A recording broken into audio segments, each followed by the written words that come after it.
Hello, good morning. Welcome to the Tuesday's edition of the Good Morning Africa, live from Africa TV. And of course, wherever you are, thank you very much for joining us. And it's Tuesday, the 13th of April, 2021. By the way, it's the fourth day of Ramadan in the Gambia. So wherever you are, thank you very much. And we say Ramadan Mubarak to you. And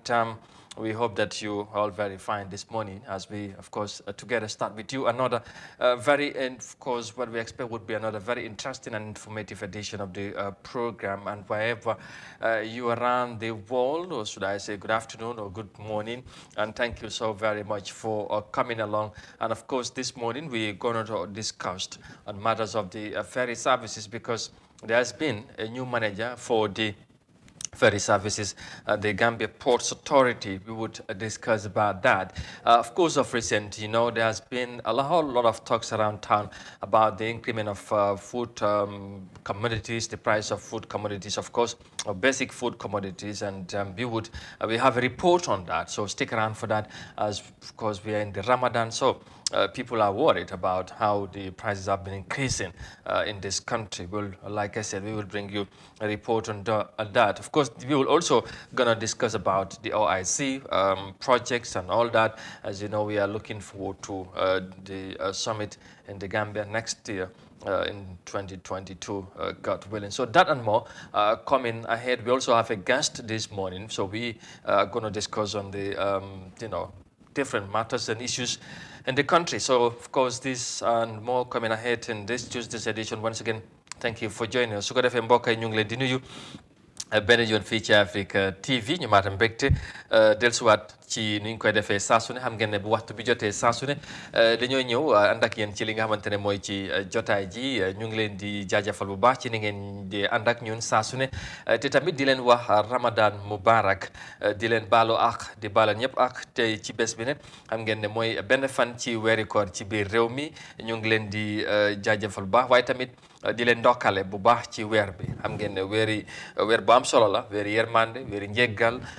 weer bi daal macha allah su ko defee ñu ngee baalu ñëpp ak xam ngeen ne wax yombul léegi-léegi duñ ñàkk ci biir wax wala suñ édition si ñuy def ci njumte tooñ yenn ci yéen ñu ngee jéggalu ci loolu waaye ñun jéggal na ñëpp yal na ñu yàlla boole jéggal may ñu fekki at yu bëri te may ñu or weeri koor bu am solo nangu ñu suñuy koor ak suñuy ñaan yëpp incha allah su ko defee tey ci suñ jotaay ji nañ ci waxtaan ponk yu am solo na ci bokk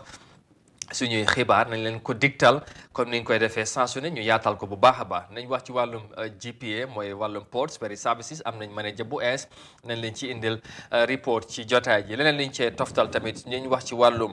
tolluwaay réew mi ci yu bari li nga xamante ne xew-xew incha allah ak suñuy gan ci kanam tuuti nañ ko dalal ñu waxtaan ci loolu nañ ci bokk sax ci wàllum tolluwaay dundu gi price yi mooy jaay lu ñooy dundee liñ ko seer na trop ci réew mi ñu bari ñu ngi cee wax xam ngeen ne loolu tamit xew-xew la ci jamono ji ci réew mi lu ñu dundee ci réew mi seer na lool place yaa ngay yokku daanaka bés bu ne loolu tamit nañ ko waxtaanee tey ci jotaay bi surtout nag ñu ngi ci biir weeri koor bi su ko defee yi ak ponk yu bari tey ci jotaay bi su ko defee incha allah nañ ci dellusiwaat léegi-léegi gannaaw buñ leen jaajëfale bu baax a baax beneen yoon ci safo bi ak ci kóolute bi. Well, viewers, we go straight with our first story this morning. We start with matters of the ferry services because Lamin Jawara, the new manager or the new ferry service manager at the Gambia Ports Authority, has disclosed some of the plans his administration intends to take to improve ferry services. Mr. Jawara, the former technical director of the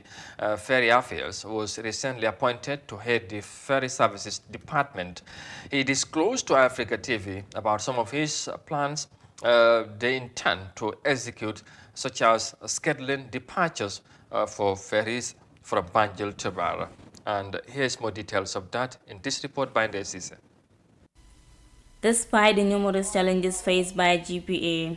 the state-owned enterprise has been steadily growing in recent years in terms of the volume of trade it handles. Over the past, the development of the ports of Banjul has been done in various stages, including the ferry landing sites. The new manager of the ferry services, Lamin Jawara, disclosed some of the plans they have in order to improve ferry services in the Gambia. Jawara said one of their priorities is to schedule the departure of ferries from Banjul to Barra, so as to make traveling easy for passengers. we have increased the ferries operating time from 7 a.m. down to 6 a.m. in the morning. So now you have the first ferry leaving Banjul at 6 a.m. and then the last ferry leaving Bara at 11 p.m. That is to decongest the terminal so that the longer operating time will allow travelers to stagger their crossing, so that people will not all come and try to cross at the same time. Another thing we are trying to do as of now, which we have started as a trial, is the ferry departure schedule. Yes, so this departure schedule, we are anticipating that it will be hourly. Like every hour you have a ferry from Banjul. As the availability of ferries at the terminal is limited, Mr. Jawara said they are working to increase more ferries at the ports to meet the demands of the public. To increase the availability of the ferries at Banjul so that we meet the demand at Banjul, because you will realize that even if we are operating the 3 ferries at the same time, we are not able to ferry all the vehicles and the trucks and passengers, and then there is this gap. And in trying to fill that gap, our top priority is to get a new ferry at Banjul Bara. The Banjul Bara ferry service is one of the Gambia vital economic lifelines and also an essential river crossing to Dakar. The journey time from the terminal and across the mouth of the Gambia River estuary is 35 minutes, and services start from Banjul from 7 a.m. to 9 p.m. But with the incoming plans, the closing and departure time of the ferries are expected to change. Reporting for iAfrica News, I am Daisy. All right, the CISA reports there as the new ferry service manager outlines his plans to improve the ferry services, and as he comes in as the new manager entrusted with the responsibility to improve the services, the ferry services, if you like, between Banjul and Bara. He talks about resettling of the departures from Banjul to Bara and receive, and hope that it will have a great impact on the people that crosses between Banjul and Bara, because it's really very busy crossing point. It's the main one, by the way, for the country. Su ko defee rek loolu mu nekk lu am solo comme ni ngeen ko gisee noonu ci report bi, ki nga xamante kuñ tabbu lu bees ci bees ki nga xamante ne mooy ci ferry services mu yore wàllu ferry si dem ak dikk ci wàllum géej gi foofu diggante Banjul ak Bara, wax na nag ci lim fas yéene def ak yenn ci plans yi nga xamante ne am na ko pour gën a daal yokk liggéey bi wax def ci lu am solo ci diggante boobu daal pour nit ñi mun ci gis seen bopp, ñu am ci yaakaar. Loolu dina am solo bu baax a baax ci nit ñi ak ñu fay jaar pour ñu gis seen bopp tamit ci doxalin bi, ndax loolu dafay am solo. Gannaaw loolu ñu wey wax ci leneen, wax naa ko ci ndorte bi, nañ wax ci wàllum OIC. Xam ngeen ne loolu tamit nekk na mbir bi nga xamante saa yu nekk ñu wax ci ndax réew mi ñu ngi war a dalal ay gan yu bari incha allah bu fekkee ne li fi yomb na next year mooy déwén ci réew mi ci OIC summit bi. Loolu nag dafa am lim laaj ay liggéey yu bari dina ci bokk. We'll move on to our next item. That's of course gonna be related with the OIC, because the government of the Gambia, in partnership with Imolan Sald, a construction company in Senegal, have signed a construction deal of $100 million 5-star hotel in preparation ahead of the OIC summit in 2022. The Tourism Ministry, however, describes the building of the hotel as the biggest investment in the tourism sector. Mariama Cham has more details of that in this report. The Organization of Islamic Cooperation, OIC, is the second largest intergovernmental organization with a membership of 57 states spread over 4 continents. The OIC organizes the Islamic Summit, which is the largest meeting attended by the rulers and the heads of state and government of its member states. The $100 million 5-star hotel is geared towards providing a luxurious accommodation to the guests as one of its main priorities of the OIC Secretariat. Gambia's Tourism and Culture Minister Ahmad Nkeba described the project as the biggest ever investment in the tourism sector. The amount of money that is to be invested in this project is estimated to be $100 million. And I think that's a significant investment. It will be the biggest investment in the tourism sector by a private partner in the Gambia. Historically, that much I can quote, you can quote me for that. We hope that the project as conceived will be completed as designed and conceived. And indeed, the contractor, I'm happy, he has taken note of the fact that you cannot build a hotel, 5-star hotel, less than 18 months. And time is not on their side. The minimum it takes you to build a 5-star hotel of this magnitude is 18 to 24 months. Meanwhile, Abdoulaye Cham, chairman of Imoland Sal Company, gives a brief overview of the hotel and what it entails to do to Senegambians. I am therefore making the following commitments. My company, Imoland, shall provide 100% of the financing of this 5-star hotel. The hotel is expected to be built between 18 and 20 months. The hotel will be the product of excellence, technical and engineering techniques, and will transfer knowledge and capacity to Gambian youth. I will significantly contribute to the local economy and create jobs, especially for the young people of the Gambia and Senegal. The Gambia is the host for the OIC Summit 2022. As a result, the country benefits from projects ranging from building of first-class roads and world-class conference center to construction of a 5-star hotel aimed at making the will-be attending high dignitaries comfortable during their stay for the summit. In that regard, the Vice President of the Republic of the Gambia, Dr. Aissatou Touré, underscored the importance of building a standard hotel that will cater for the heads of state and their delegates as well as boost the country's tourism sector. It is therefore my government's wish to achieve this objective as well as enhance the tourism potential of the Gambia through the development of first-class tourism facilities, hotels, lodges, and parks through the commercialization of certain operations pertaining to the Gambia's tourism development area. My government intends to achieve this through expansion of the tourist and income-generating potential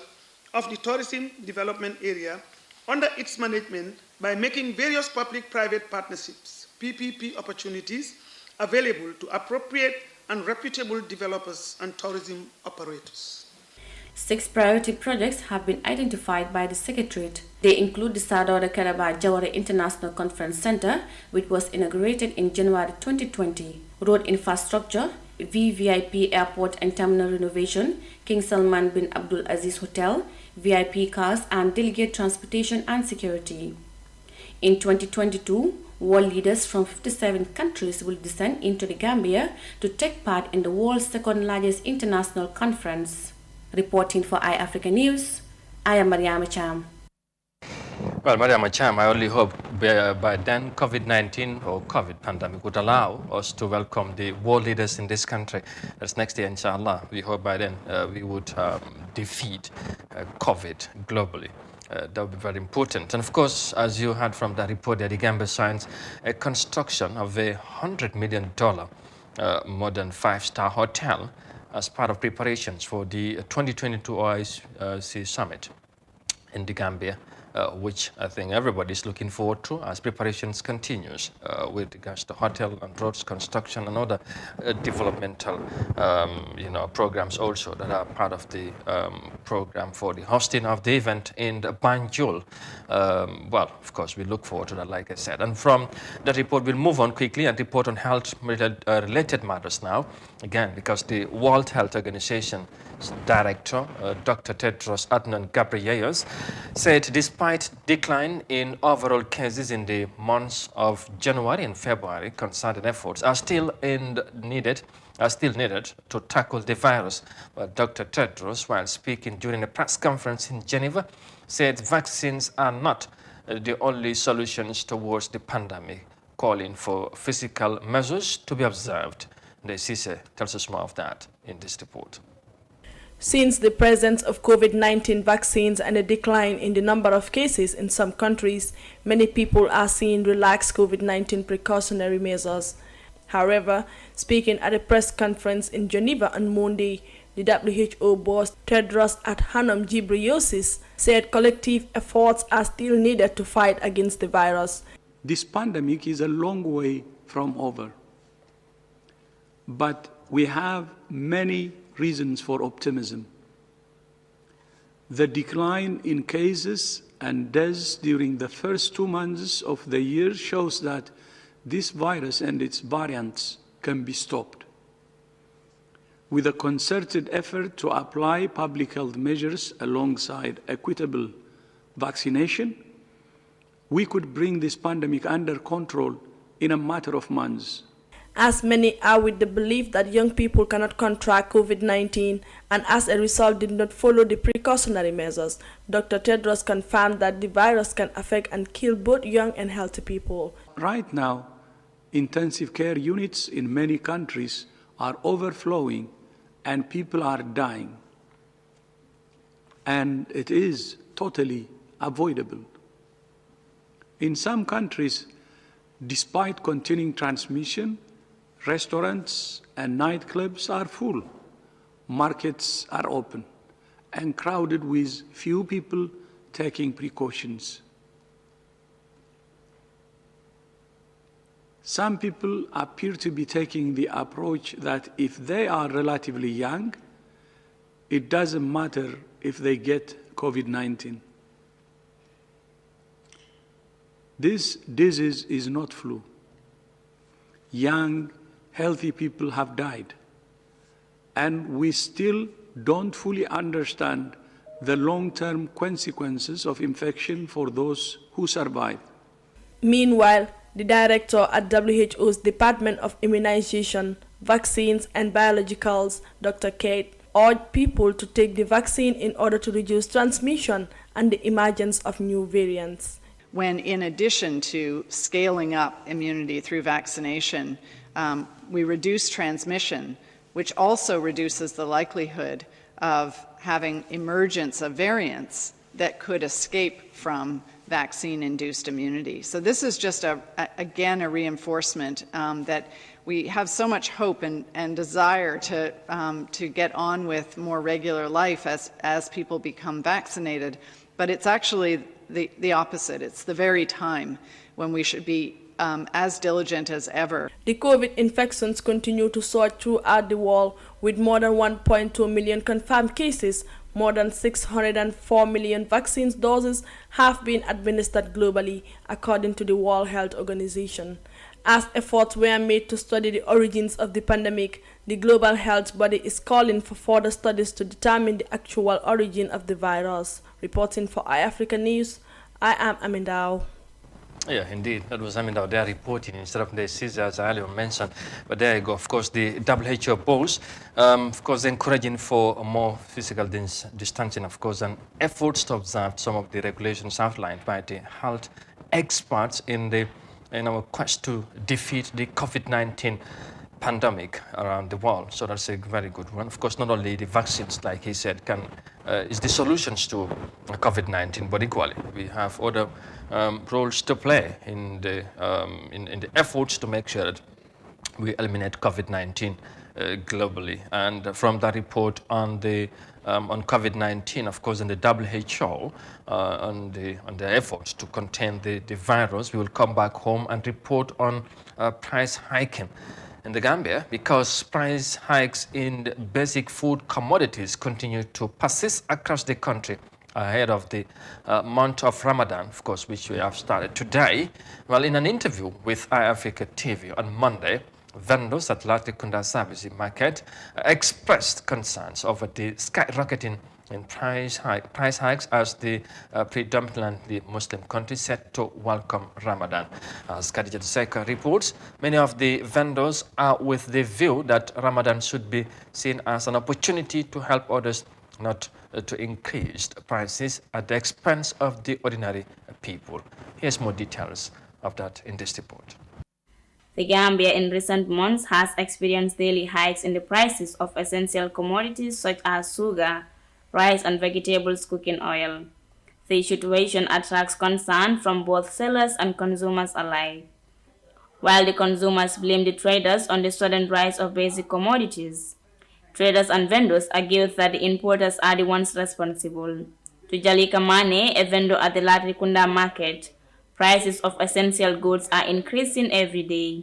She added that many people see the month of Ramadan as an opportunity to make more profit. This 1 month of fasting, people think they can enrich themselves by increasing the price of goods. Virtually everybody is doing it. The price of goods is increasing every day. Ramadan comes once every year, and I think people should use this opportunity to atone for their sins and help others. No one knows if you will witness the next Ramadan, so why do you have to increase the prices of goods?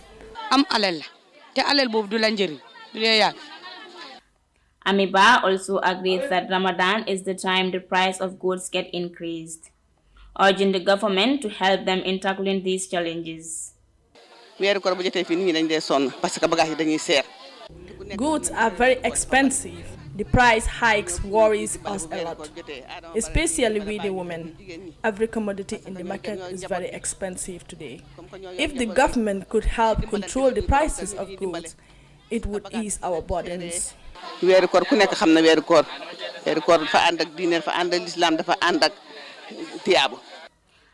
to Fatou Drame, the surge in prices of goods worries many, particularly the women of this country. She also called on the relevant authorities to help them in controlling the prices in the market.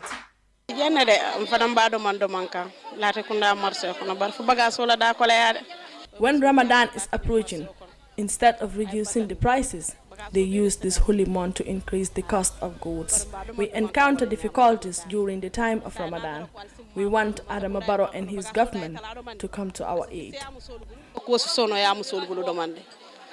Ramadan is the 9th month of Islamic calendar observed by Muslims around the world as one of the 5 pillars of Islam. According to Islamic laws, fasting from sunrise to sunset is obligatory for all Muslim adults, lasting for a period of 29 to 30 days from sighting the crescent moon. Reporting for iAfrica News, I am Daisy.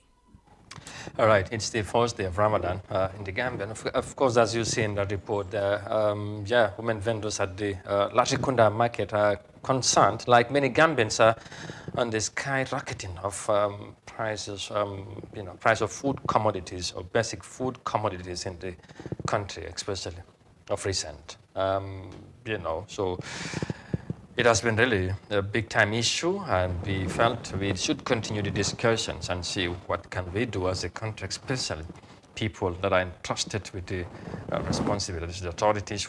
to help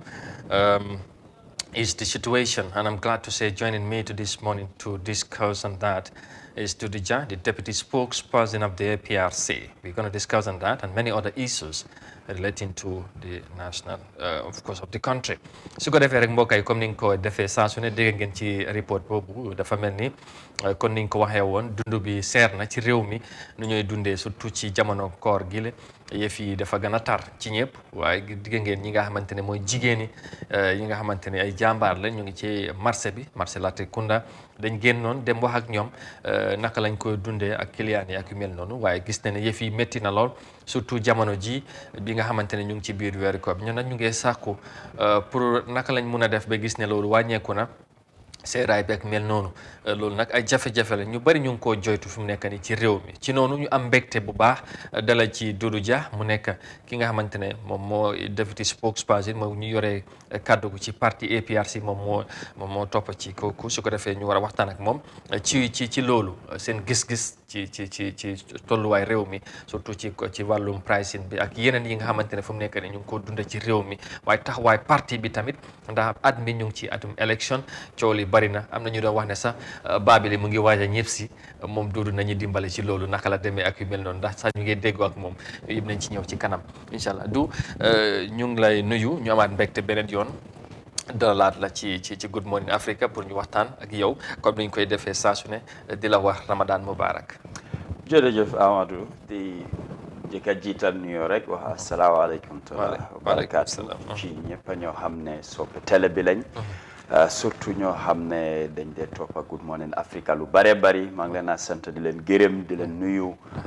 di ndokkale julit ñi ñëpp ci weer bu tedda buñ duga nii ñi nekk ci réew mi biti réew ak wër àddina di am mbégte ak kontaante loor ñëwaat teew fii def ay waxtaan ci laaj ak tontu. jërëjëf di la gërëm bu baax kon ni nga ko waxee ñun tamit mbégte la saa su ne ñu dalal ko waxtaan ak moom ci tolluwaay réew mi duudu léegi-léegi ñu ñoo seetandoor report bi dégg nga jigéen ñi lu ñoo joytu ci report bi dundu bi seer na te foog naa ne dégg nga ko amaana sax wax nga ci te tamit tolluwaay réew mi ci wàllu nu ñoo dundee surtout ci jamono buñ toll tey mooy ndorte weeri koor bi ci biir réew mi ban jàngat nga am ci nuñ tolloo ci ñoo gisee price bi nu moo yokkoo ci réew mi jamono ji Gambien si bari ñu ngee jooy ne situation bi mu ngee gën a yokku everyday nu ñoo dundee ci réew mi. Amadou loolu dafa doon lu am solo ngir ñëpp lay laal ki am ak ku ñaaka réew mi ñun ñëpp ñoo ko bokka waaye ku nekk ene boo am li sa mbébét ak li nga bugg a def dafa am ñoo xam ne ñoo jiite réew mi ñoo am doole ñoo mun a dogal lu bari jafe-jafe yàgg na fi waaye dafa gën a yokku la ñoo wax suñu waxee ne li passé jafe-jafe amul loolu wax lu ñu neex la amoon na fi waaye dañ gis ne dafa gën a yokku te pour saafaral mbir yi dafa am lu war yaakaar naa ci pencum ndaw yi ñi nga xam ne député yi fa toog oyoon nañ ki nga xam ne moo yor minister of trade ci wàllu jaay ak jënd ak jëflante yeneen dëkkat ci fi bagage ak yu ne mel waaye liñ gis mooy ne mu ne dafa am wax diir bu mu war a noppaleku ci wàllu liggéey lu toll ci benn weer te dafa tukki permanent secretary bi tam munta teew deputy permanent secretary moo dem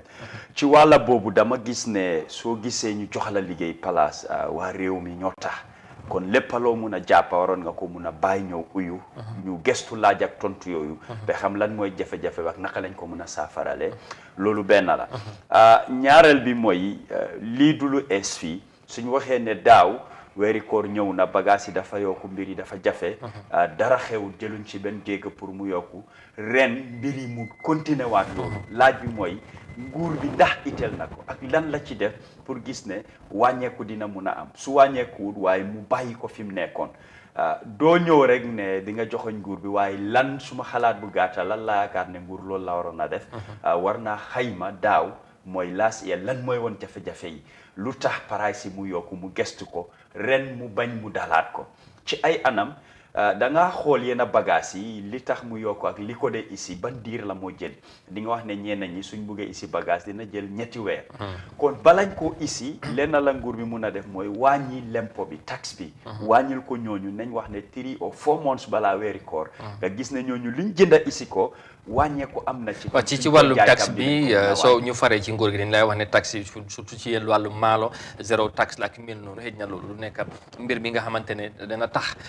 price bi yokku parce que boobu def nañ seen taxawaay ndax gis loolu xëy na waroon naa loolu mun naa tax mu contrôle situation bi beneen bi tamit yow wax nga ko li nekkul lu bees ci réew mi yàgg nañ koo dunda buñ tolloo ci événement ñu gis price bi yokku waaye bii lii def ko jiitu balaa weeri koor bi nga gis nañ ne price baa ngi yokku ndax jàpp nga ne tamit donte ne nguur gi jël nañ jéego wàññi taxe bi si wàllu maalo diwlin ak yu mel noonu waaye tamit Covid bi perhaps dana contribute na tamit si situation bu ñoo dund right now.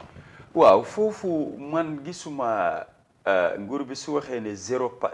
taxe moo fa nekk lan moo tax ñu war koo yokk loolu amul benn condition buy tax nga yokka ko ngir li nga jëndee juróomi dërëm nga isi ko ne laajuñ la dara war nga ko mun a jaay si misaal juróom-ñaar léegi nga toog ne da nga koo jaay fukka lan moo ko waral soo waxee Covid ku nekk la laal Covid warut a tere li nga war a jaay juróom-ñaar nga def ko fukka man loolu li ma ko gisee mooy soxor la kon loolu tamit kon jaaykat yi ñoom businessman dañ ci am responsabilité ci loolu soxor laa ci gis ak bugga lu bari ci diir bu gàtta waaye nguur moo am doole génn ne lii comme que laajuñ la dara nangam nga koo jaayee soo demeen ci yeneen dëkk loolu moo fa nekk nit ki du génn yokka ko li ñoo wax pour loi bi nga saxal ko mooy nga enforce law bi nguur bi moo war a génn ne maalo nangam la képp ku la ko jaay lu ute ak lii demal nga boole ko ci yoon képp koo xam ne am na ko mu ngi ko denca di ko jaay wala di ko suufu ci yoon demal nga boole ko ak yoon soo si jëlee jéego yi ñi nga xam ne jikko caay-caay lañ ci nama dinañ am soppeeku ñu def gis ne nguur daal yor na doole te teg na ma bët mu maa bàyyi. ok soo waxee loolu est-ce que du ñu delloo ci li nga xamante ne mooy si seen jamono lu ñu doon dund ñu bëri dañ doon wax ne ŋàññi former président bi ne daf doon daanu ci kaw di jaaykat yi dinañ jaay doole dina wax ne boo leen jaayatee lii moom dina dem jëli indi jaay bu Gambien si price bi nga xamante ne moom moo yomba ak ñoom nde tamit marché bi dafa open c'est a liberal market mooy amul contrôle so loolu tamit est-ce que bu fekkee ne nguur gi doxee nañ noonu duñ la wax ne ñu ngi jaaykat yi doole comme lu fi doon am parce que tamit dañoo wax ne loolu lañ doon xeex buñ taxawee noonu dafa mel ni lu fi nekkoon la ñoo indi waa est-ce que foog na gis-gis bi boobu boobaa noonu loolu lay nekk. waaw fi nga daanelee ma jëlee ko foofu. suñu waxee ne liberal market la. firndewut ne nit ki dafa war a def lu ko neex. dëkk boo dem rek dafa am lu waa yow li nga yor tey ba mun koo jaay nguur bi moo la jox kaaraange nguur bi moo la mun a jox environnement wala place bi tax nga mun a jaay jënd lu bari xecci kon am na lu la nguur bi defal yow tam mu am nga war a jël sa matuwaay ci nga doon juddi réew wala doxandéem mënuloo dëkk ak ay nit nga def lu la ne loolu nguur waru koo nangu ma nga fa doon jëm si sax fi ma jëkk a junju dama gis ne nguur loolu taxawaayam ci woon nit ñi ne def leen lu war ñaareel bi laa doon ñëw mooy nguur bi war naa mën a jël koppar dépasse ci yooyu su ma gisee ne man Dudu Jah maay jaay maalo lii laa ko jaay lii la ma neexee dafa fekk ne man rek wala ñun rek ñoo ko am nguur su génnoon moom tam mu isi maalo misaal man ma jaaree juróomi téeméer moom mun a ñeneenti téeméer te benn qualité la nit ñi foofu la ñoo jublu waaw soo demee ba jaayatuloo di nga foofu laa doon waxee ne loolu bu amee tamit dañoo wax ne nguur gi ñu ngee dugal seen bopp nguur baa ngee def business te loolu gars yi dañ koy xëy na dañ koy bañ di wax ne te tamit dafa affect businessman yi parce que ñoom tamit foofu loolu la ñoo yaakaar ak yu mel noonu est-ce que buñ defee dañu wax ne lu fi nekkoon la ñoo indiwaat waaw xam nga olof junjee benn wax ne soo defee li la war di nga am li la war waaye soo defut li la war bu nga def li la ne nit ñi ñooy soona te nit ñi suñ soonee nguur la ñoo joxe nguur la ñoo saani xeer yow nguur yaa ko war a daw nga won businessman yi ne dañ leen jox bunta ne yéen jëflante leen ak doomi réew mi ci luwaa ci lu gën a yomba suñ ko buggee abuse maanaam ñu bugg a koo yaaxa yow nga jël sa matuwaay ngir nit ñi ñoo la fal pour ñoom seen yomba seen jàmm ak taranga loolu nguur warul cee wax ne sa nguur bi ñu ngay def business lu ñoo laajte mooy lu tax nguur bi di def business yëpp ci doxee ni mu war a doxee nguur du def business waaye nit ñi ñoo la war a ñor nga bàyyee ko ay nit ñu buggee comme man seen jubluwaay mooy seen poos ñoom pour yaaxa nit ñi duñ joxoñ ñooñu suñ leen joxoñee lu tuuti la moo nekka waaye yow yaa jiite dëkk bi yaa amee dëkk bi te yaa koo doxal loolu nguur waru koo compromise all right léegi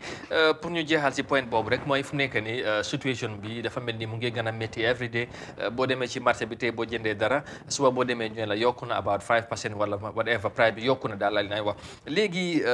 tey mu nekk force de weeri koor yaa ngi déglu jigéen ñi ci marché bi métti na te borom kër itam ñoom ñooy génnee luy dem ci marché bi métti bi comme ñoo ko amul nga am nga la nga ñàkk ñëpp lay laal lan nga jàpp ne tey si fuñ toll solution bi mooy lan la kilifa war a taxawee gis ne xëy na bu fekkee ne sax situation bi mënuñ koo change yëpp waaye ñu fexe yëf yi wàññeeku tuuti dal am ci marché bi nit ñi mun a am at least période bi nga xamante ne nañ ci mun a dundee dundin bu am solo nit ñi mun a gis seen bopp ci marché bi te ñu ngi ci weeri koor wax nañ ko événement nag bu amee saa yu nekk dañuy gis ne price yi dafay yokk li nekkul lu bees ci réew mi ban taxawaay nga foog ne loolu lañ mën a am jamono ji pour control situation dafa mel ni mu ngi gën a jéggi dayoo. waaw benn li ci jiitu dañ war a am ñu ñoo wax ay inspector ak supervisor mooy ay nit ñuy dox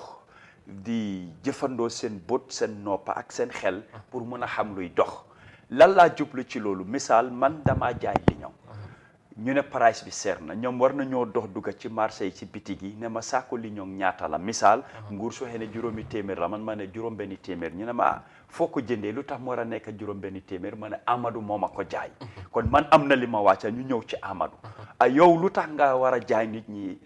liñoŋ juróom benni téeméer nga ne lii ak lii mooy jafe-jafe bi kon nguur bi xam na léegi lan mooy problème bi ne pour mu wàcca xëj na Amadou dafa ne dafa am luñ ma laaj o luñ ma def ci wàllu li ak lii moo tax ma yokka nguur bi nañ teggil Amadou loolu ndax Amadou mun koo joxe duudu ci price bi nga xam ne dina yomba ci ñeneen lii benn bunta la benn banxaas la du nekk ñoo xam ne ay inspecteur ay supervisor su ñëwee ci duudu wax ne mbiri warut a dox nga dukku leen léegi su nguur bi demee ba xam ko ñi jiite nañ génn a wax ak nit ñi ne waaw dëgg-dëgg ñu ngi si jafe-jafe de lii ak lii moo ko waral waaye nguur bi jéego bi ak bii la moo jël dinañ ko saafaral ci diir bu gën a gàtta kon dinañ ci am lu ñoo wax solution mooy yoon fu ñoo jaar doo ko def nag ci doole waaye soo jëlee pexe yi nga gis ne ba tey nit ñi dañ bugg a yaroo seen sago def li leen ne su boobaa nguur tam dafaa jël matuwaayam ku la joxoñoon ëllëg nga ne laajte woon naa doxoon naa génnoon naa wax luy saafalal mbir mi faale wuñ ma man tam nit ñi ñoo ma ñor léegi damaa jël suma taxawaay pour mbiri yomba su jaree nga leb sax koppar bu bari dépasse ko ci loolu pour naka la ñu na fexe bii am yomba ngir li nga leb di ko fay tam nit ñi ñooy fay ay lempo ci taxe bi lañ ko yaakaare ki laa jot taxam nag war nga ko mun a taxawu ba su jooyee nga fompal korongoñam su nekkee si jafe-jafe nga génnee ko ci waxuñ ne jafe-jafe du am waaye su amee war nga ko ci mun a génnee ba mu set wala mu wàññeeku moo tax ma ci gannaaw ne li xewoon daaw moo xewaat at buñ jublu tam mooy xewaat pour man loolu daanute la féeli yoo la waaw kon loolu benn affaire la te gars yi war nañ cee mën a def dara pour ñu moytandoo yu mel nii parce que nag wax nañ ko lii dañ koy dund lu gën a bari bu événement yu mel nii mooy korité weeri koor ak yu mel noonu bu ñëwee ci réew mi lu ñoo dundee daal lu ñoo gën a dundee ci réew mi ñu xam ne nit ñi dañ ko gën a soxla loolu dañ koy yokku te loolu foog naa ne génnul ci kenn ci réew mi loolu baax na def see baax ñu def ci taxaw seet lu ñu seet yan solution lañ ci mën a am du ñu wey ba léegi wax ci leneen ñu desane ci nguur gi ak tolluwaay réew mi wax nañ ci wàllum dunda bi ñu wax ci wàllum security of recent gis nañ xew-xew ci biir réew mi of course busum balaa loolu sañan la woon gunjur barki dem boo njaay ñu bari ñu ngi joytu wàllum kaaraange réew mi taxawaay nguur gi ñu cee duur baaram di wax ne des na seen buñ doon def xam naa ne wax nañ ci sax ñuy bari ba léegi dem de tollalu time Jammeh ak time Barrow wàllum sécurité wax nga sax duñ benn côté boobu nit mun na ko mun a understand waaye tey ban jàngat nga am ci tolluwaay réew mi ci wàllum sécurité kaaraange réew mi situation bi Amadou dafa daw yaram torop ngir benn réew mënut a jëm kanam su dee sa kaaraange dafa na sax wala su amee jafe-jafe ngir nit ñi laa mun a wax sax wala réew mi su amul kaaraange lu bari dina yàqu junj nañ ko woon ci gannaaw di ko wax naam économique ñëw nañ fii dafa am li leen fi isi loolu warut a tax nga nasaxal yow sa kaaraange bopp nguur bi dañ bugg a laaxatu ci gannaaw security reform maanaam dañoo gestu wàllu security bi jël ay jéego jël ay matuwaay pour defar ko defar warut laa mun a tere liggéey defar warut laa mun a tere taxaw ci li la war ñoom dañ am jumte ci foofu mun naa ne lu bari dañ ne nañ ko tegagum mu taxaw bañ mun a reform mbir yi mu continuer loolu dëkk bu bugg a wéyee loolu wala njiit yu bugg a doxee façon xalaat yooyu ñooñu xamuñ kaaraange mooy lan loolu dafa tax ñi nga xam ne njub lan mooy seen mbir ñi nga xam ne dañ jóg pour di lor ñeneen ñi nga xam ne dañ bugg a dunda ci kaw ñeneen ci lu yomba ci jaay leen doole ak noot leen ñoom tam ñu ne comme que ñii ñu ngeen nelaw comme que ñii ñu ngeen noppaleku jóguñ pour def dara xaala ñun ñu yëngatu ñu fi taxu kon man ba tey nguur lay joxoñ kon nguur gi moom ñoom ñoo bàyyi ñoo yor kaaraange waaye dem na ba amatul ci nit ñi nga xam ne ñooy sol uniforme pour ñun ñu mën a nekk ci dal ak jàmma ñooñu itam ñu ngi leen di saaga songa di leen gaañ di leen xundu xatal ci lu bari kon ñun fan lañ jëm mu nekk lu doy waar luñ doon gis ñun fan lañ jëm man du ma dëñ di ko wax ne mbiri kaaraange du loxo neen sécurité mënut a dox ci loxo neen sécurité mënuloo koo am ci loxo neen ñu bëgg ko ñu bañ ko mooy dëgga soo demee ci yeneen dëkk da nga koo gis mënuloo wax ne police bi tey moo yor kaaraange te ñoom lu bari luñ ci jublu mooy nañ ko dindi ci soldaar yi ñu jox ko police yi maanaam national police buñ fi am paaraay la immigration ak ñëpp waaye yoruñ ay ngaanaay ñu bari suñu amee fetel sax bal nekku fa nit ñi dem nañ ba xam loolu ci ñoom kon kaaraange boobu ma ne naxaate la ngir nit ki soo ko joxul lu ko aar moom munta aar keneen kon dama ne nañ bàyyi naxaate bi moo tax ma ne ñaari mbir la waxoon naa ko fi ci gannaaw ñi jiite wàllu kaaranga bi ma ne benn munuñ seen liggéey wala ñaaral dañ daanu ba pare ndax dañoo sox ak loolu di continuer man dama gis ne wécceeku daf ci war a mun a am nañ ko xool ci police IGP bi ki fa newoon yàlla moom na ko yàlla dogal la kenn munu ci dara ñu isi ku si diir bu gàtta bu am lim teg ne opération zéro crime waaye gis nañ ne mu ngay liggéey te lu bari mu ngay wàññeeku kon ñi jiite man foofu lay joxoñ suñ deful seen liggéey nañ leen dindi ñu isi ñeneen loolu mun ta ñaaka ngir ñooñu moomuñ pala wax nga initiative bu ñuy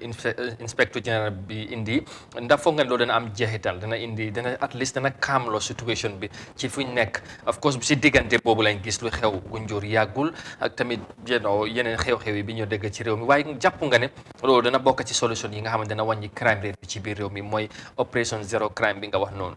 waaw man fi ma waxee rek léegi-léegi soo déggee baati opération diir la dee nekk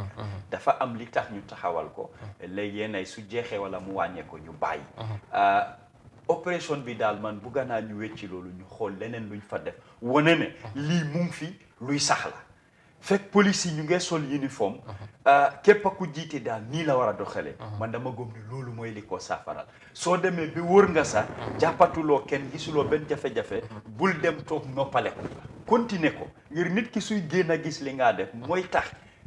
ene bu bon bu mu ak fexe yi moo fexe daf koo arrêté soo demee yeneen dëkk yaa ngi koo gis ñi ñu gën a jege rek Sénégal léegi-léeg nga dem seen marché yi di nga gis gendarmerie yi seen moto yi ñu ngi ko paak ñu ngi taxaw di dugga ci ay nit ñi xam nga ku bëggoon a xeex def dara gis leen dina ko bàyyi wala mu xalaataat ko waaye soo xoolee gisuloo kenn moo tax ngay def li ngaa def te ñoom bëccëg bi sax dañ koo def surtout guddi bi demoon nañ ba Sénégal ay jamono foog yaakaar naa ba léegi mu ngay am soo génnee sa amuloo kayit lu ñoo wax ramasse mu ngay am soo yooyu dafa wàññi lu bari ngir nit ñi dañ daan xaar ba mu lëndëm rek ñu génn di def lu leen ne waaye li tax ñi am sécurité pour ñu aar nit ñi kon ñooñu waruñoo toog di nelaw waaye sécurité bi tam dinaa ko wax dafa am luñ soxla te foog ñu jàppale leen ci bokk na ci loolu mooy mobilité lii lañ di yóbbu mooy ay njumtukaay daal moto la rayda la même saykul gis nañ ko ci yeneen dëkk yi seen police yi dañoo am saykul ngir am na place yoo xam ne xëj na moto du fa gaaw a mën a dugga saykul dina la dimbale wala lu ñoo wax ay moto baag loolu bokk na ci dañ war a am ay jumtuwaay du rek ngaanaay waaye technologie war nañ ko mun a use ci di am ay database di am yenn app sax si seen mobile nga xam ne suñ solee office bi sa jokkoo dina mun a am dinañ mun a am lu bari lu ñoo ràññaatle lii dafaa yombal seen liggéey maanaam lu ñoo wax communication bu mu jokkoo la lu ñoo wax mobility ci la bokka ak lu ñoo wax ci wàllu lii tax ñu gën a xariñ ci seen liggéey mooy yokkal leen seen fay di leen toppatoo ñuy sol sax li ees ak lu baax seen dëkkuwaay ak yi nguur bi daf leen ci war a taxaw ngir ñoom tam ñu mun a fas jom liggéey seen liggéey dafa wàññi tam corruption ci seen bunti liggéey ñetta yi daf ci am solo alright loolu am na solo su ko defee beneen bi pour ñu jeexal point boobu tamit ñu move on mooy ci wàllum sécurité ba léegi ñoom ci service men yi ñu bari tamit jàpp ne fu mu nekk ni ñoom sax dañ xalaat dañu wàññeeku ci liggéey bi parce que gis nañ li fi xew ci diggante bi am na ñi nga xamante ne xaw ma noo ko gisee am na ñuy gisee ne sax coow li bari woon na ku mel ni comme góor gi mbuug bu mu fi nekkee mu ngi doon liggéey xëy na ñu gis ne daf doon yaaxa wàllum human rights am na ñu doon activiste ñu doon génn ñuy wax loolu tax ba ñu jël jéego génnee ko fii te tamit TRRC bi tamit gis ne ñi nga xamante ne ñoom ñoo fi doon di dem luñ fay feeñal ñu bari jàpp nañ tamit buñ gisee loolu ñu bari ci ñoom dañooy ragal a am yeneen doxalin bi ndax yow gis nga ne loolu am na any impact ci wàllum sécurité bi wala jàpp nga ne daal xëy na li war a am daal moom moo des ci wàllu nguur gi ndax nga gisee ci situation boobu am na ñu ko gisee noonu ak yu mel na waaw daf ci am impact lu bari góor gi mbuub liggéeyam réelewut kenn ngir lim doon def ñu bari dañ ko yëg nañ xam ne doomi aadama mutut te du deñ di juum yàlla rek mooy kuy mën place boo mun a yor ak loo góorgóorlu foog nga am ay njuumte nit noonu lañ ko bindee by nature munuloo perfect te doo musa perfect loolu nañ ko xam li waroon mooy góor gi mbuub liggéeyam rafetlu nañ ko su amee njuumte nañ xool njuumte yooyu ñu jàppale ko ci su yëpp dañu naka la njuumte yi di wàññeekoo léegi-léegi soo waxee ci activiste yi human rights lan mooy human rights ñoom dañoo xaar ba gis kuñ not ñu ne kooku dafa am right waaye kiñ not lan la def misaal nit ki ñëw sàcca ma man ki ma sàcca ñu jàppa ko am liñ ko def ñu ne kooku right am man suma right nag angale dafa ne right is reciprocal mooy looy joxe la nga jël tam yow mënuloo nekk di fi lor nit ñi ñooñu seen right kenn waxu ko kenn xeexu ko waaye yow mii lore suñ la loree ñu ne kooku raytam loolu dañ ko war a xool moo tax léegi-léegi ma ne est-ce que loolu nekkul pour dooleel wàllum luwaa tamit yoon ci réew waaw moom ci ñu bañ nit ñi jël tamit luwaa seen loxo yi def lu leen neex waaw moom ci waaye ci beneen boor dafa am ñeneen ñum dee na saxal ki dem di jël alali jàmbur tam dafa jël luwaa ci loxoom ngir luwaa dafa ñëw pour aar ñëpp waxut la nga dem jël alali jàmbur te soo jëlee alali jàmbur am na yoon ni mu ko tëralee foofu nga war a àgg ak ñoom misaal man yàqa naa luwaa ñu ñëw jël si ma ne du ma dem man maa njëkk a yàqa luwaa ci bañ a dem suñ la ooyee demal uyu léegi su ma demee ma bañ ne du ma dem luwaa mee na dëkk bu nekk dinañ ma forcer pour ma dem suñ forcer nag man ma pare pour reyante ak ñoom lu bari dina ci xeej kon yooyu dañ ko war de gëstu lan moo ko waral waxuma ne dafa war a am de waaye léegi foofu la dee toll ki nga xam ne dafa ñëw pour def liggéeyam nga ne du ko fi defee yow yaa njëkk a yàqa luwaa parce que su ñëwee ne la nañ dem nga nangu toppa ci nga dem yow su boobaa def nga lu luwaa wax leneen lu la ci fekka nañ wax ne sa right lañ abuse waaye yii yëpp dañ ko dee gis dañ war di xool mbir mi lan moo ko waral doo xaar rek ba dara xew human right génn ne kii axam li ko waral dañ ko war di gëstu daf day am solo trop. loolu leer na su ko defee ba léegi ñu fàttali rek ne fekkee ne na ngi ànd ak ñun fi ngeen mun ta nekk ci biir réew mi ba ci biti réew ñu na ngi ci Africa TV seen Good Morning Africa programme bi tey talaata yemoo fukki fan ak ñett ci weeru april mu nekk nag fan bu njëkk ci ci weeri koor bi ñu jaajëfalaat leen bu baax ci ni ngeen di ànd ak ñun du ñu wax ci leneen ñu wax ci barki démba ak démba lañ doon fàttaliku april 10/11 ci réew mi xam nga ne loolu jur na ci coow bari na dégg nañ lu xew ci DRC bi ak luñ ci feeñal yu bari ci xew-xew boobu ñi ci loru victime si di sàkku ne nañ ci def justice mu feeñ ci yëf yi mooy yëfi yoon daf ci war a am te kuñ ci gën a joxoñ mooy seen supreme party leader bi former président Yahya Jammeh ñu jàpp ne kooku moom mooy yëf yi moom mooy ndey mbille bi te war naa dem ci kanami luwa at bu nekk buñ tolloo fii ñuy commémorer bés bi te ñuy tudd ki nga xamante ki nga jàpp ne ba léegi moom mooy dooleel parti bi wala moom moo bokk na si parti bi moo ko jiite wala bokk ñi ko jiite naa ngeen koy dundee dem ba victime si ñu ngay génne statement di wax ne loolu nguur gi seen taxawaay sax ñoom rafetlu wuñ ko ndax ñu ngi dooleel ñi nga xamante ne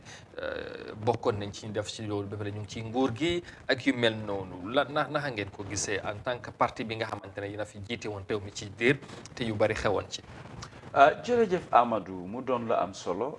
li xew na képp ku ci am tolof ñàkk ci bakkanam loolu dañ koo masaw bakkan la ak lu mu xew. kenn waru ko faat ci li nga xam ne doonul lu jaar yoon ak fu mu mën a xewee ci àddina loolu nit du ci am mbégte wala kontante man april 10 bokkoon naa ci te dama ko fekkee du lu ma nit di nettali suma bët moo ma ko may suma tànka yóbbu ma fa lu bari ma fekkee ko ci wàllu TRRC bi am na ñi fa ñëw li ñu wax loolu moo am na ñoo xam ne wax nañ fa li ñu wax loolu amul ngir li ma waxee mooy fekkee nañ kon li nga fekkee su ñëpp di nettali ku ci wax lu amul di nga xam ne lii doonu dëgga suñu waxee ne dañ war a taxawal nag foog ñu xaar TRRC seen report ak seen recommendation parce que mbir luñ gestu la ay nit ñëw nañ wax waaye mbiri daane laa guñ man foofu lay waxee naam suñ supreme party leader moo jiite woon réew mi li xew ci jamonoom lu baax ak lu bon moo ko yenu loolu kenn du ko ci mun a dindi waaye li ma wax rek mooy gestu moo nekk di am soo waxee ne moom moo war a dem jaakaarloo ak néegi attekaay ak yu mel noonu lan lañ ko ci tuumal loolu foog mu leer ci yenn firnde yu leer la génn misaal man su ma jiitee réew ñu génn ne diw moo def dara soxi ay bal mu rey nit ndax maa ko sant déedéet lim def loolu suñ ko war a gestu duñ ne moom moo ko soxi kooku ñu bàyyi ko mu dem toog këram ñu ne man mi jiite woon maa war a dem ci néegi attekaay yi est-ce que luñ déggagum léegi loolu firnde bi leeru ne moom mooy di main principal ku responsible yëf yi tamit xëy na loolu dana doy ay firnde pour mu ñëw wuyu leeral boppam tamit ci kanam waaw ñëw wuyu leeral loolu moom ci mbiri la bokka waaye ñeneen ñi niñ ko waxee moom la buñ fàtte ne sax nekkut woon ci réew mi bu mbiri xewee moo tax ma ne luñ fekkee la kenn duñu ko nettalil mbir nag ni moo tëddee foog ñu toppa ko ba mu jeex man ci lu ma góom la képp ku ci loru war nañ cee def ay ndàmpaay taxaw ci seen mbir teewu tam dañoo yóbbu mbiri ci luwaa mooy àtte moo féetee ñëpp kaw lu luwaa dogal ci yoon ak ay firnde yu leer man dama gëm ne loolu kenn mënu koo daax lii dafa war a jaar ci yoon loolu moom lu ñoo nangu toola waaye li ma wax mooy du fii rek la xewee su ñoo wax ay démocratie human rights du fii rek la xewee xew na ci yeneen réew naka lañ ko doxalee bu yàggul rek gis nañ suñ dëkkandoor Sénégal li fa xew naka lañ koo àttee ak niñ koo dogalee li ma wax mooy xew-xew bakkan la bu ñuul ak bu weex yëpp a ci em ñëpp ay doomi aadama la waaye bur gis ne rek ki fi jiite woon neexuma léew ci nguuram dinaa ci ngoyaalu ba mu sës mu xew feneen nga ut ay layloo ci teg lii dañ ko gis si àddina ni moo doxee waaw neexul ma bi xëy na li niñ jàpp ne xëy na li xew ci jamono am te ñu bari ci foofu lañ ko teg ak luñ ci dunda métti boobu te ñu gis ne parti bi mooy APRC bi léegi ngeen jàpp ne moom mooy supreme leader bi ngeen koo dooleel te ñoom ñu jàpp ne xëy na yëfi warta demee noonu donc nga ku mel ni comme yéen boo leen toogee da ngeen jàpp ne njuumte am na waaye ba léegi ku wax APRC wax Jammeh te xëy na ñeneen ñi nga xamante ne jàpp na ne moom moo tax ba ñoom ñu loru am yeneen ñu dund ci réew mi ci ay at ci 22 years bu mu fi nekkee ñu jàpp ne loolu génnul ci réew bi nga xamante ne wax ne démocratie xëy na loolu moo tax sax ñuy ŋàññi taxawaay nguur gi jamono ji ñuy dooleel si ñeneen ñi nga xamante jàppoon nañ dañ ci bokkoon te ñu dooleel leen loolu tamit est-ce que nekkuloo ay firnde yi nga xamante ne si lañ sukkandiku ba di am gis-gis boobu ci yëf yi nu moo demee waaw loolu yëpp maanaam lu am la benn ñun si suñu wàllu parti suñu waxee mooy supreme party leader loolu internal la suñ biir la yaakaar naa am nañ sañ-sañ bi am nañ doole bi ak mun-mun bi pour ñu fal ko ñu neex est-ce que loolu mel ni kon da ngeen di ñaawal gars yi déedéet terewul nag nit ki lim def li ma la rek luwaa moo fa nekk ñun moomuñ luwaa moo ñu féetee kaw luwaa war naa mun a toppaa li yoon mu doxal ko ñun terewuñ loolu mu am waaye li nga xam ne suñ biir kër la loolu keneen duñu ko mën a xam ne lu ñaaw am na waruta mën a tere lu baax loolu ci anam yëpp la lii lu baax la lu bon du ko mën a teree mën a am li baax a baax li bon a bon ñaar yooyu doo ko mën a tere kii def dafa def rek même yàlla bi ñu binda bàyyi nañu ñu def lu ñu neex waaye dafa am mujjanteel mooy lan lu am la yor te dinañu àtte kenn du génn ne kenn du fi def lu bon yàlla mi ñu moom sax mënu koo tere doo génn ne kenn du fi def lu baax kon nañ xam ne àddina ci lii la ñoo dundee moo tax ma ne su xew-xew amee li ko waral ñana ko def li tax ñu def ko ñu ci loru ak yi nañ bàyyi luwaa mu jàlla mu doxal waaye fi ma waxee mooy buñ ko tënka fii rek fu munti am ñun dañ gis ne ñi wax ne ñoom ñooy human rights activists ak lii dafa am li xew ñu jóg yëngatu leneen xew ñu ne teg man foofu laay waxee ne doonut lu war a am même nguur bi ñu bari ñu ngi cee rolu président Adama Barrow moo ko jiite waaye ndax moo ko def lu bari defu ko ndax moo ko santaane wu ko waaye mu ngee am waaye duñ ko ci mun a dindi ngir moo jiite yan jéego la jël yan matuwaay bi mu xewee ndax wax na yan taxawaay lii lañ doon junjee président bi fi newoon waaye ba tey tam mu ngee xew kon ëllëg tam fan lañ jëm acca loolu am na solo pour ñu jeexal rek ci atum élection la ñu nekk gis nañ ne flag biare yi ñoo ngi feeñ de waaye déggaguñ dara ci APRC du balaa nga xëy na ñu wax ci loolu leneen rek ci supreme leader bi taa yëpp coow laa ngi bari mu ngi ñëw April 10 ak yu mel noonu xam naa ne ñu ngi wax ne xëy na sax balaa weeri koor bi dina ji ak yu mel noonu ndax yéen a ngi déggante ak former président Jammeh ak tamit ndax mu ngi wàcc sax pour ñëpp si xam naa ne dégg na ci ay kàddu ngay wax ne doomi réew la ñëwaam moom moo koy déterminer ak yu mel noonu ndax yoon terewut ko waaye ndax yéen parti baa ngi wax ak moom ci yu mel noonu pour tamit mu leer waaw jërëjëf jokkoo mu ngi am du ñëpp dama ko def faral di waaye am na ñi nekk ci boppi parti bi dañoo jokkoo ak moom saa yu nekk di waxtaan ak lu bari waaye ñëwam du yifi politique te du parti bi moo ko yor mun naa la wax ne lu bari ci fànn boobu ñun yëgaluñ ñu waxuñ ñu naka la ko doxalee li ko waral du yifi politique yifi juddu réew la yifi diplomatie la ñi ko dox ak ñi cee waxtaan du waa parti bi du ay politiciens waxtaan mu ngi am ci waaw mu si xibaar yi ñoo jot ku mel ni président yi Guinée Bissau His Excellency Omar Umbalo gis nañ ne jóg na dem na foofu tànka yooyu moo ko ekkati liñ fa waxtaan ñun fekkee wuñ ko te nettali wuñ ñu li fa dox yëpp lu taskati xibaar yi di mun a jàllale ñun tam ñu ko gis kon loolu firndeel nañ ne ñëpp am nañ ci yëg-yëg ne am na luy dox ay waxtaan mu ngi am ak ay nangutoo man dama gëm ne nguur bi toog nekk ci boppa bi dara ump ko moom moo waroon di génn di wax ak doomi réew mi ngir ñoom lañ fal te ñoom ñoo nekk ci boppa bi pour moom mu dellu si fii nguur bi dañ ci am cër dañ ci am waala kon ñoom ñoo waroon a génn di wax ñun suñ jëlee mbiri enu ko boolewuñ ñu ci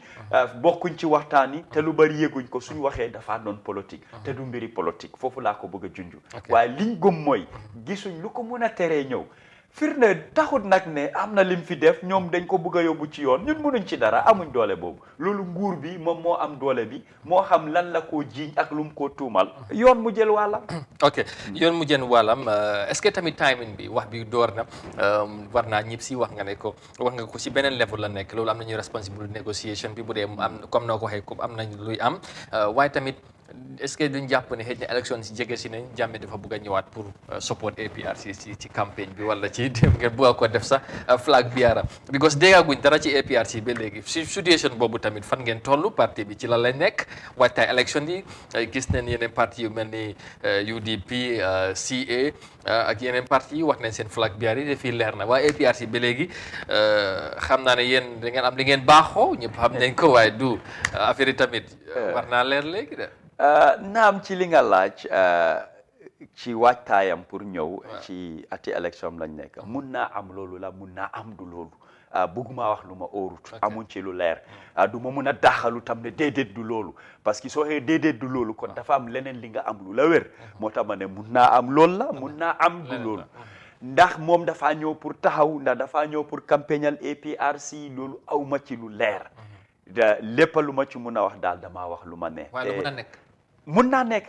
li ci moom kenn xamu ko parce que génnewu ko wax ko mun naa am tam yoonam sax du nekkaat ci politique dafa ñëw toppatoo soxlaam loolu yëpp ci moom la mun a jegee ci moom la mun a jógee mu wax mu leeral gis nga li ci xoli doomi Adama su ko génnewut keneen mënu koo xam moom lim denca léegi-léegi maa ngi waxtaan ak yow waaye am na li ma denca su ma ko waxut kenn du ko xam kon li ñu wax rek borom dëj bi mun naa jooy dëjam ñun luñ ci wax rek dañoo làmbatu suñ ci amoon lu leer nag dinañ génn ne lii mooy lu leer lii lañ déggee ci moom lii la ñu wax su boobaa duñ ko nobbu dañoo génn a wax ko waaye loolu amaguñ ko ci wàllu flag bearer ñun dañ gëm ne ñoo nekkoon ci nguur duñ gañ ci li ñoo laaj ak ci liñ bugg a jëm ñun dañ gëm ne gaaw a génnee suñ flag bearer loolu du suñ jafe-jafe. non gars bi am na ñuy wax ne nag loolu problème APRC right now kan la ñoo teg because am na ñi nga xamante ñu ngi ci kanam ñu ngi wax ne tomboom la ke diw la kan la. waaw xëy na boo leen waxee léegi dana jur coow loolu ngeen di ragal. parce que tamit ñeena ñi noonu lañ gisee. waaw waaye pour ñun du loolu.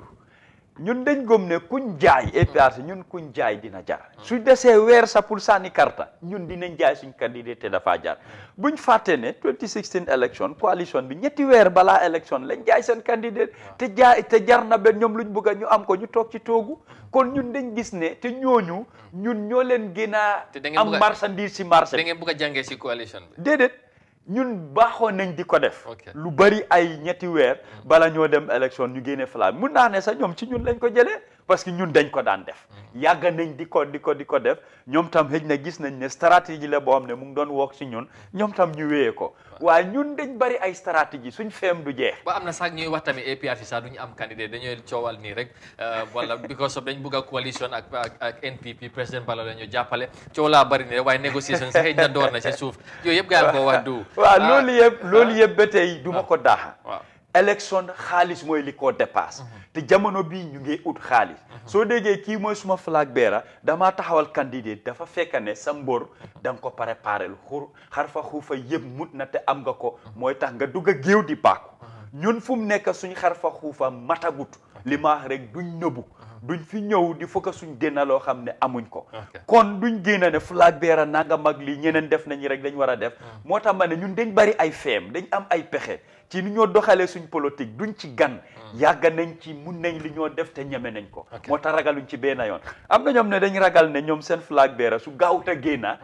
dafa doon loo xam ne dina doo daanute si seen parti coow li di ña bari ñun loolu yëngalut ñu te tiitalut ñu moo tax ma ne su desee weer sa pour élection képp kuñ fi jaay dina jar ñun APRC lii mooy suñ gëm-gëm loolu am na solo ñu gërëm la bu baax sant la Doudou Dia deputy spokesperson bu APRC moom lan dalaloon tey ci jotaay ji mbégte lay doon saa su ne ñu dalal ko ñu waxtaan ci tolluwaay réew mi waaye tamit seen parti bi taxawaay bi ak waajtaay élection yi xam naa ne waxtaan bi incha allah dina continuer ci ati élection bi parti yëpp nañ wax ak ñoom seet lan lañ amal réew mi ak yu mel noonu yooyu yëpp si kanam la waaye du ñu gërëmaat la bu baax sant la ci waxtu bi ñu bàyyi la nga jox gaay tàggatoo gaay bi beneen yoon incha allah. jërëjëf Amadou man dinaa leen delloo gërëm seen liggéey bu rafet lu bari lu askan bi di jot ay mbir di leer ci ñoom ay pexe di ci génn yéen a ko yombal kon foog ñu wax leen ngàcca ngaalaama ci technicien si ak yéen mi nga xam ne yéen a nekk ci wàllu gestu di tasaare ay xibaar di isi ñu mel ni ñun di ñu laaj loo xam ne lu jafe la pour ñu wax ci mu leer lépp du dara ñi seetaan ñi déglu ñoom ngeen bëgg a ñuy am ay li nga xam ne ay pexe la nuñ gisee ne mbir noonu la war a doxee kon liggéey bu rafet la ñu ngi leen a ñaanal yàlla may leen fan ak fan bu gudda wér gu yaram ak seen xel mu bàyyi leen ko ngeen am yokkute ci li ngeen a liggéey di wax rek ne ñu ngi ci weeri koor weeri yërmande la surtout ñu nekk ci wàllu jaay bi nañ ko yombal nit ñi borom alal itam nañ génn di dimbale nit ñi nga def ci sa alal ci loo xam ne jar na ko ak nit ñi lañ soxla ngir jafe-jafe kenn bëggu ko dunda kon nañ seet ci barke weer bi ñu jéem a yombalal nit ñi. Thank you very much jërëjëf Doudou Dia deputy spokesperson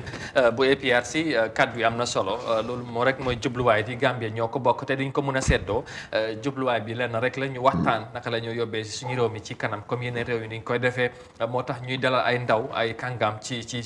secteur bu nekk ñu waxtaan ci réew mi loolu mu nekk li nga xamante ne mooy li am solo su ko defee incha allah rendez-vous suba lay doon ci yeneen point ci yeneen waxtaan ak yeneen gan ci yeneen mbir incha allah fii ci Africa TV jërë ngeen jëfati di leen waxati beneen yoon Ramadan Mubarak yal nañ yendoog jàmm waaye tamit yal nañu yàlla nangul koor yermande lañ ko doxal ba ci réew mi wax na ko kàddu yu am solo jërë ngeen jëfati ba suba ak jàmm thank you very much.